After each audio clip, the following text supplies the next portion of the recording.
The Executive Secretary of the Importers and Exporters Association, Mr. Sampson Awingobit, has commended government for initiating the national single window aimed at harmonizing and standardizing trade procedures at the port.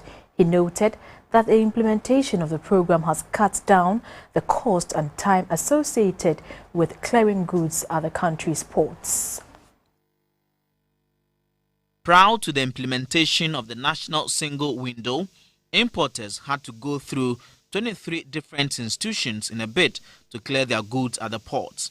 The single window project, initiated on September 1, 2015, provides a one-stop point where importers clear their goods with reduced stress.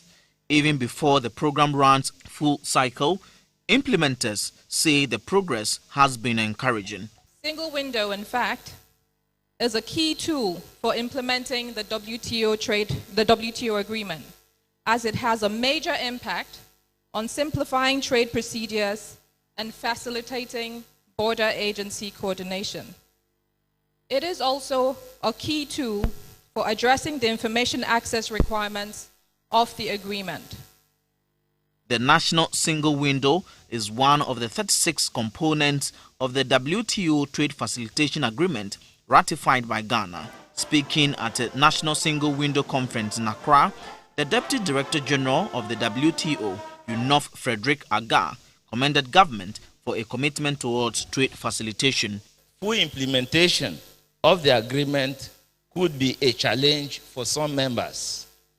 The single window in particular is one of the more difficult provisions to implement.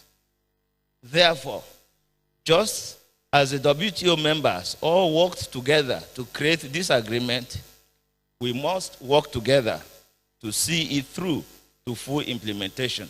The Minister for Trade and Industry, Mr. Alan Chomantin, noted that prior to the ratification of the WTO Trade Facilitation Program, Ghana was already in the process of improving trade in the country. The first requirement for us as a government is to be able to invest in the kind of infrastructure that allows trade to flow freely. And I think most of you are aware of the commitment of this government and previous governments to making sure that we make the right investments in infrastructure. Apart from facilitating the clearance of goods within a shorter time frame, the single window project has also led to a surge in revenue generation at the country's entry ports.